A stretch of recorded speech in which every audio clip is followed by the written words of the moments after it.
අපාය ගැන ඇඳලා තියෙන චිත්‍රයකින් අපාය ගැන හිතන්න බෑ. අපාය ගැන හදලා තියෙන චිත්‍රපටයකින් අපාය ගැන හිතන්න බෑ. අපාය ගැන හදපු AI වීඩියෝ එකකින් අපාය ගැන හිතන්න බෑ. ඇයි මං එහෙම කියන්නේ? එක භික්ෂුවක් බුදුරජාණන් වහන්සේගෙන් අහනවා ස්වාමීනි භාග්‍යතුන් වහන්සේ අපායේ විඳින දුක මේ වගේ එකක් කියලා කියන්න පුළුවන්ද? බුදුරජාණන් වහන්සේ වදාළා මහණෙනි අපායේ විඳින දුක විස්තර කරලා ඉවර කරන්න බෑ. ස්වාමීනි උපමාවකින් කියන්න පුළුවන්ද? භික්ෂුව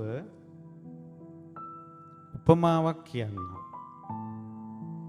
රජ කෙනෙක් ළඟට උදේ කාලේ හොරෙක් අල්ලගෙන එනවා. රජතුමා ඔහු කෙරෙහි ඔහුගේ වැරද්දට කිපිලා මොහුට උල්පාරවල් 100ක් ඇනපන් කියලා අණ කරනවා. එතකොට උල්පාරවල් 100කින් බැට කරන කියන උල්පාරවල් 100ක් අර මිනිසයාට අයින්නවා උල්. එයා කොයිතරම් වේදනාවක් විඳිනව ඇතිද උල් 100කින් බැට කරනකොට. දහවල් කාලේ රජුර වහනවා අර හොරා තවම ඉන්නවද? මහරජතුමනි ඉන්නවා. ඕකට ඇනපිය තව උල් 100ක්. ආයෙත් උල් 100ක් ඇන්නා.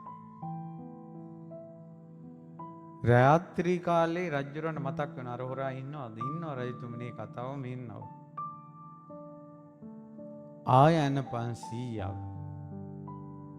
දැන් එක දවසට උල් පාරවල් 300ක්. බුදුරජාණන් වහන්සේ අහනවා මහණෙනි උල් පාරවල් 300ක දුක් වේදනාව කොහොම ඇතිද? ස්වාමීනි උල් පාරවල් 300ක් ගැන කවර කතාද? එක උල් පාරක් උලකින් ඇනිලා විඳින වේදනාව කොච්චර වේදනාවක්ද? බුදුරජාණන් වහන්සේ මහා පොළොවෙන් ගල් කැටයක් ගත්තා. ඒ තනි අතට ගන්න පුළුවන් පුවක් ගෙඩියක් වගේ පොඩි ගල් කැටයක් ගත්තා. මහණෙනි උල් පාරවල් 300කින්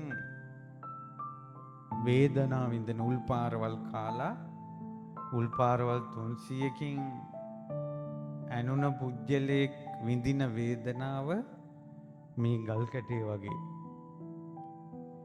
නිරේ වේදනාව මහා මෙර වගේ කිව්වා. 84000ක් යොදුන් දිග 84000ක් පළල 84000ක් වතුරෙන් යට වෙලා තියෙන 84000ක් වතුරෙන් උඩට තියෙන යොදුන් මහා මෙර පර්වතයේ වගේ කිව්වා නිරේ දුක. උල් 300ක් ඇනපු මිනිස්සෙක් උල් 300ක් ඇනලා ඒකෙන් වේදනාව විඳින මිනිස්සයාගේ දුක ගල් කැටේ වගේ කිව්වා.